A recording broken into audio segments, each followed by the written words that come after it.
जय माता दी मित्रों माँ कालका एस्ट्रोलॉजी चैनल में आप सभी का हार्दिक स्वागत है।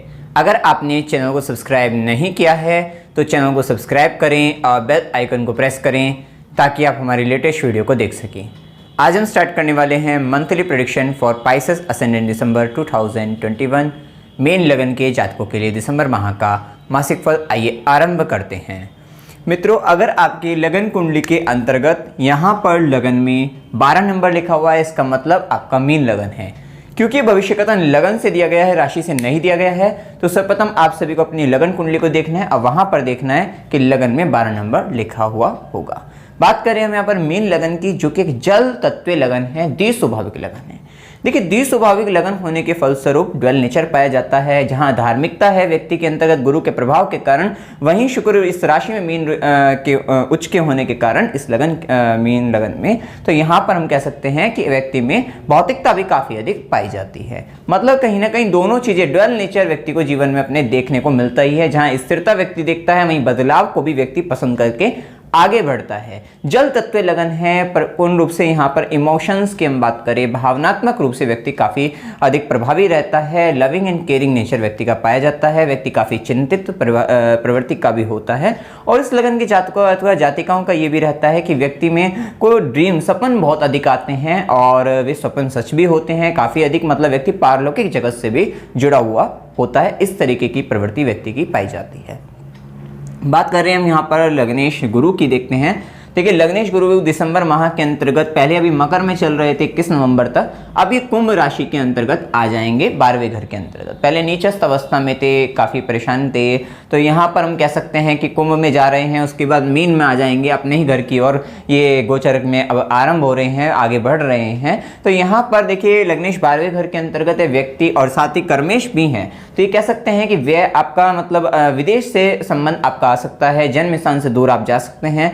कार्य क्षेत्र के अंतर्गत देखिए, मेहनत अभी बराबर रहेगी। ये स्थिति है कि आपको हो सकता है कि पिछले समय के अंतर्गत अगर आपने जॉब चेंज किया है तो आपकी मेहनत बरकरार रहेगी, वहां पे आपको अच्छी तरीके से मेहनत करनी चाहिए। उसके बाद जैसे ही अप्रैल के आसपास का जब गुरु मीन राशि के अंतर्गत आ जाएंगे, तब आपके जीवन में एक अच्छा खासा बदलाव आता हुआ दिखाई देगा।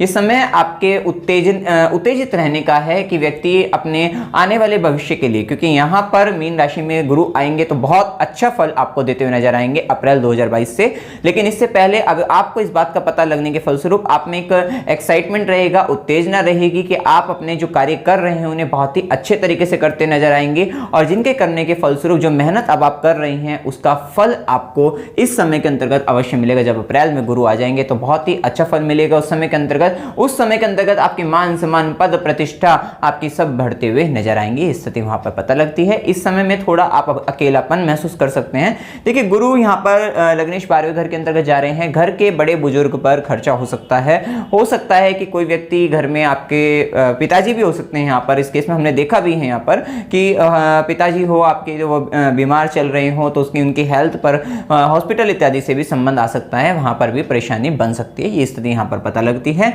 तो घर के बड़े बुजुर्गों को आप धार्मिक यात्रा, तीर्थ यात्रा ये सब कराकर, या फिर उनके निमित्त से आप गुरु के हिसाब से यहां पर कह सकते हैं कुछ धार्मिक अनुष्ठान कराकर दान पुण्य आप करा सकते हैं। वहां से भी आपको लाभ मिलता हुआ दिखाई देगा। देखिए, ये स्थिति अब अच्छी हो रही है कि गुरु 12वें घर के अंतर्गत जाकर यहां से भी आपको रिलीफ मिलेगा। ऐसा नहीं है कि यहां से रिलीफ नहीं मिलेगा, क्योंकि यहां पे गुरु 12वें घर के अंतर्गत जाकर 5वीं दृष्टि चतुर्थ भाव पर पड़ती है, जो कि आपका मन है, आपका सुख का भाव है। यहां पर पढ़ने के फलस्वरूप आपके मन में शांति आने वाली है, संतोष की भावना आ जाएगी, मन में शांति रहेगी। और ये स्थिति मतलब मन के अंदर आध्यात्म की भावना, धर्म की भावना आती हुई दिखाई देगी। लग्नेश 12वें घर के अंतर्गत गए, आप स्वयं को पारलौकिक जगत से जोड़ते हुए दिखाई देंगे। मेडिटेशन करके आप एक तरीके से परमात्मा की प्राप्ति कह लीजिए, मतलब कहीं ना कहीं अपने आप स्वयं को परमात्मा से जोड़ते हुए नजर आएंगे। स्थिति अच्छी बनती है। परंतु यहाँ पर आपको शैया सुख में, क्योंकि गुरु 12वें घर के अंदर, 12वां घर बेडरूम होता है, तो शैया सुख में वहां पे कमी कह सकते हैं। और सुख में शांत, मतलब जो नींद होगी, स्वप्न की बात करें, नींद की बात करें, स्वप्न भी आते हुए दिखाई देंगे और वे स्वप्न सच होते हुए दिखाई देंगे। इस समय में देखे गए स्वप्न आपके सच होंगे, ये भी कह सकते हैं। और जो निद्रा आएगी वो सुख में, शांति वाली, चैन की नींद आप सो सकेंगे। हो सकता है वो नींद आपकी कम हो, लेकिन यहाँ, क्योंकि यहाँ पर आपके हार्डवर्क थोड़ा आपका रहेगा, क्योंकि लग्नेश 12वें घर के अंतर्गत गए हैं, कर्मेश बनकर गए हैं, तो हार्डवर्क रह सकता है। देखिए, ध्यान रखिएगा व्यापार में कुछ व्यक्ति की जिनकी दशा अंतदशा अगर सही नहीं चल रही है, तो इसी समय के अंतर्गत व्यापार में में नुकसान हो सकता है, कुछ लॉसेस हो सकते हैं, ध्यान रखिएगा, थोड़ा सोच समझ कर निर्णय लीजिएगा और आगे चलकर एक अच्छी स्थिति यहाँ पर दिखाई देगी। अप्रैल से वो स्थिति यहाँ पर अच्छी दिखेगी। साथ ही गुरु की 7वीं दृष्टि षष्ठम भाव पर आ रही है। यहाँ पर रोग रिपु ऋण अगर परेशान कर रहे थे तो उनसे भी आराम लगता हुआ दिखाई देगा। किसी तरीके की कंपटीशन प्रतियोगी परीक्षा की तैयारी कर रहे थे तो वहां पर आसानी से आपका सिलेक्शन होता हुआ दिखाई देगा, ये भी स्थिति यहाँ पर पता लगती है। और साथ ही यहाँ पर मामा मौसी से भी आपको लाभ मिलता हुआ दिखाई देगा। गुरु की 9वीं दृष्टि भाग्य दृष्टि अष्टम भाव पर अपने आप 12वें घर में बैठकर अष्टम पर 9वीं दृष्टि डालते हुए आपको गुप्त ज्ञान प्राप्त होगा, गुप्त विद्याओं का ज्ञान प्राप्त होगा, भूमिगत चीजों से आपको लाभ प्राप्त हो सकता है। ससुराल पक्ष से जो संबंधों में अगर परेशानी चल रही थी तो वहां पर भी सुधार होता हुआ दिखाई देगा। कुल मिलाकर स्थिति यहाँ पर अच्छी दिखाई दे रही है। इसी के साथ देखिए यहाँ पर मंगल की बात करें तो मंगल भाग्येश हैं और मंगल द्वितेश भी है। देखिए मंगल अभी वृश्चिक राशि के अंतर्गत गोचर कर रहे हैं। पहले यहाँ पर तुला राशि के अंतर्गत 5 दिसंबर से पहले तुला राशि में थे, अब 5 दिसंबर के बाद वृश्चिक राशि के अंतर्गत गोचर करेंगे। तुला राशि में थे तब थे तो थोड़ा सा भाग्येश भी आपका अपने से द्वादश होकर अष्टम में बैठा था, तो ये भी थोड़ी प्रॉब्लम वाली स्थिति थी कि भाई संघर्ष जीवन में बढ़ रहा था। लेकिन अब भाग्य का साथ भी मिलता हुआ दिखाई देगा क्योंकि अभी राहु तृतीय भाव के अंतर्गत थे, ये भी मेहनत अच्छी खासी व्यक्ति को, मतलब यहाँ पर एक स्थिति ऐसी है कि व्यक्ति अच्छी खासी मेहनत कर रहा है, मेहनत करने के लिए पूर्ण रूप से प्रेरित है। परिणाम चाहे मिल नहीं रहे थे लेकिन अब आगे चलकर परिणाम भी मिलते हुए दिखाई देंगे। और यहाँ पर देखिए वृश्चिक राशि में मंगल स्वग्रही अवस्था के अंतर्गत आए हैं, जहां पर केतु मतलब भाग्य से एक असंतोष था लेकिन अब भाग्य भी आपका साथ देता हुआ दिखाई देगा, एक अच्छी स्थिति दिखेगी। लेकिन इसी के साथ थोड़ा सा आपको अपने पिता के साथ, गुरु के साथ वहां पर थोड़ी परेशानी आपको देखने को मिल सकती है और उनके साथ संबंधों में समस्या बन सकती है। उनकी आज्ञा का पालन आपको यहाँ पे करना चाहिए क्योंकि वहां पर उनको रेस्पेक्ट चाहिए रहेगा क्योंकि सूर्य का प्रभाव वहां पर रहेगा 16 दिसंबर तक खास तौर पे, और 16 दिसंबर के बाद में उनके साथ थोड़ा सा संबंध आपको मधुर बनाने का प्रयास करना पड़ेगा, ये स्थिति यहाँ पर पता लगती है। साथ ही मंगल की 4थी दृष्टि देखिए गुरु पर ही पड़ रही है और द्वादश भाव पर पड़ रही है, तो यहाँ पर ये स्थिति बताती है कि व्यक्ति को मतलब व्यर्थ की चीजों पर व्यय ना करके ध्यान रखिएगा, अपने व्यय पर नियंत्रण करना है, वहां पर आपको पराक्रम दिखाना होगा और आपका व्यय होगा धार्मिक कार्यों पर। अगर आप खर्च करते हैं, धर्म कर्म के कार्य पर खर्च करते हैं तो वहां से आपको लाभ होता हुआ दिखाई देगा और विदेश से संबंध आता हुआ दिखाई दे सकता है और वहां से आपको लाभ की स्थिति दिखाई देगी। साथ ही मंगल की 7वीं दृष्टि आपके 3rd हाउस पर पड़ेगी तो यहाँ पर थोड़ा सा आपके पराक्रम में तो वृद्धि रहेगी, मेहनत में वृद्धि होगी, छोटे भाई बहनों के साथ संबंधों में थोड़ी प्रॉब्लम आ सकती है, समस्या बन सकती है। और मंगल की 8वीं दृष्टि 4th भाव पर पड़ेगी देखिए, लेकिन गुरु की भी दृष्टि पड़ रही है तो बहुत अधिक प्रॉब्लम नहीं देंगे, थोड़ा बहुत कलह की स्थिति घर के अंदर हो सकती है, वाद विवाद हो सकता है और आपके मन में ऊर्जा का स्तर काफी अधिक हो सकता है, मन तौर पे आपके अंदर काफी ऊर्जा रहने वाली है, ये स्थिति यहां पर कह सकते हैं।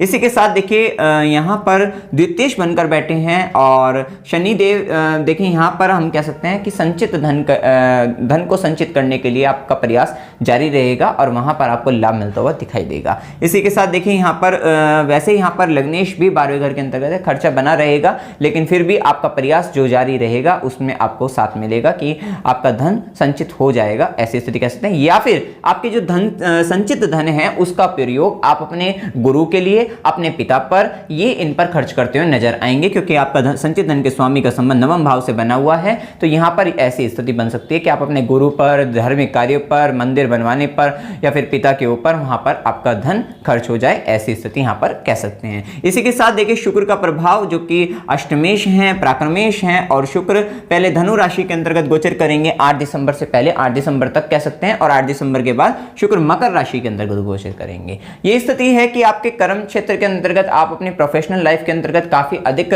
भरसक प्रयास करेंगे। कुछ चेंजेस आपको 8 दिसंबर से पहले भी देखने को मिलेंगे, जो चेंजेस थोड़े से आपके लिए मतलब आपको परेशानी देने वाले कह सकते हैं, मतलब आप उसमें संतुष्ट ना हो या फिर आप वहां पे कंफर्टेबल ना हो, लेकिन इसके बाद आपको लाभ की स्थिति भी आपको देखने को मिलेगी, आपके लिए लाभ की स्थिति अच्छी रहेगी। साथ ही स्त्री पक्ष से आपको लाभ हो सकता है, साथ ही स्त्री कारक चीजों से अगर भी आपको लाभ हो सकता है आप ब्यूटी प्रोडक्ट से रिलेटेड कोई वर्क कर रहे हैं तो वहां पर भी आपको लाभ मिल सकता है, कपड़े से संबंधित व्यापार कर रहे हैं वहां पर भी आपको लाभ मिल सकता है, ये स्थिति यहां पर दिखाई देती है। देखिए बुध यहां पर चतुर्थेश भी हैं, सुख भाव के स्वामी हैं आपके, साथ ही सप्तमेश भी हैं और बुध का संबंध देखिए अभी नवम भाव से बना है, संबंध अच्छा है, लेकिन यहाँ केतु के साथ रहेंगे। तो इस स्थिति के अंतर्गत यहाँ पर मतलब 10 दिसंबर तक हम बात करें, थोड़ा सा दाम्पत्य जीवन में परेशानी इस बात को लेकर कि आपके जीवन साथी से, लाइफ पार्टनर से या फिर बिजनेस पार्टनर से भी कुछ मिस्टेक, कुछ गलतियां हो सकती हैं, ये स्थिति कह सकते हैं। वैसे जीवन साथी धर्म की ओर जाएगा, धार्मिक कार्यों में रत रहेगा, ऐसी स्थिति भी यहाँ पर कही जा सकती है। और इसी के साथ देखिए बुध का प्रभाव उसके बाद 10 दिसंबर के बाद बुध धनु राशि के अंतर्गत गोचर करेंगे और यहाँ पर ये अपने ही घर को देखेंगे, चतुर्थ भाव को, और जिसको गुरु भी देख रहे हैं। तो कह सकते हैं कि 10 दिसंबर के बाद भूमि भवन वाहन सुखों में वृद्धि हो सकती है। किसी तरीके का वाहन को खरीदना हो, भूमि भवन वाहन से संबंधित कोई भी कार्य करना हो, वो करते हुए आप दिखाई दे सकते हैं। कुल मिलाकर सुखों में वृद्धि रहेगी। माता के लिए भी समय अच्छा दिखाई देगा और बौद्धिक रूप से आप अपने कर्म क्षेत्र के अंतर्गत भी अपने इंटेलिजेंसी को दिखाते हुए नजर आएंगे। वहां पर एक अच्छा प्रयास आप करते हुए नजर आएंगे और अच्छे डिसीजन, अच्छे तरीके से डिसीजन आप लेते हुए नजर आएंगे। कुल मिलाकर स्थिति वहां पर अच्छी है।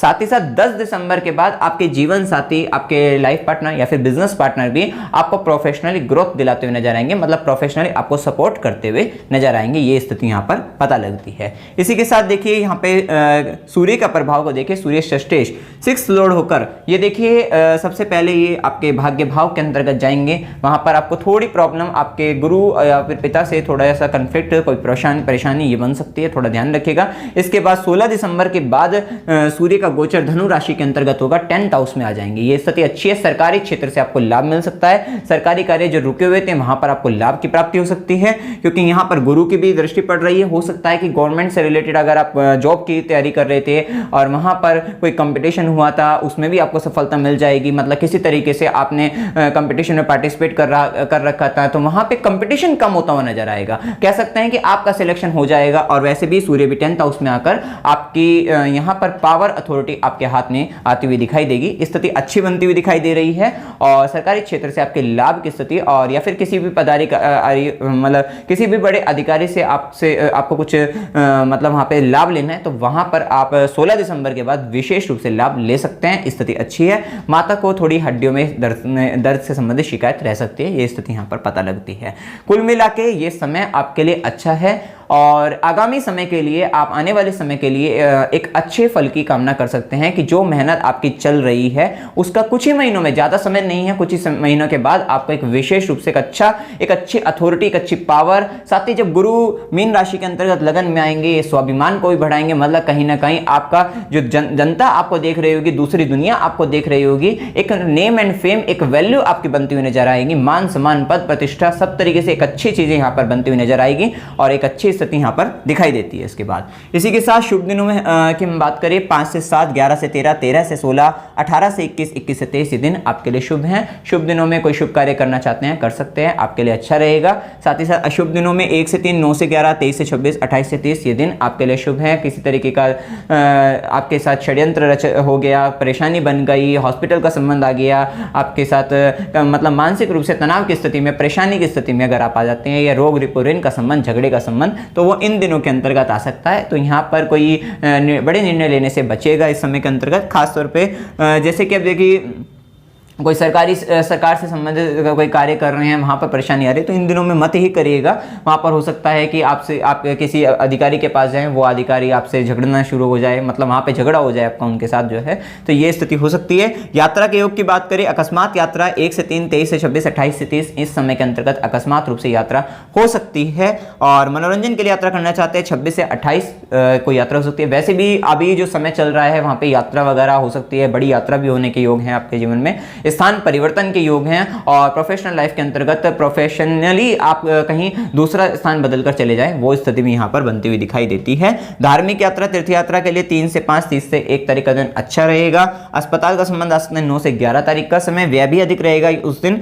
कष्ट के साथ यात्रा 16 से 18 तारीख के दिन समय ये स्थिति हो सकती है। मार्गशीर्ष माह 19 दिसंबर 2021 तक है। उसके बाद पौष माह 20 दिसंबर से 17 जनवरी 2022 तक। अमावस्या 4 दिसंबर की डेट एंड टाइम यहाँ पर लिखा हुआ है। और इसी के के साथ उपाय की बात करें तो उपाय के तौर पे आपको क्या करना चाहिए, हनुमान चालीसा का पाठ आपको करते रहना चाहिए, आदित्य हृदय स्तोत्र का पाठ करना चाहिए, शिवलिंग पर जल चढ़ाते रहना चाहिए और ओम भगवते वासुदेवाय नमः इस मंत्र का जाप आपको करते रहना चाहिए। आप गुरु को बलवान बनाते रहिए, आपके सारे काम बढ़िया होते चले जाएंगे, स्थिति अच्छी बनती हुई नजर आएगी। कुल मिला के स्थिति यहाँ पर अच्छी है। इसमें आपको कोई भी डाउट हो आप कमेंट सेक्शन में जरूर पूछ सकते हैं। वीडियो अगर आपको अच्छा लगा वीडियो को लाइक कीजिए, शेयर कीजिए और चैनल को सब्सक्राइब कीजिए। जय माता दी।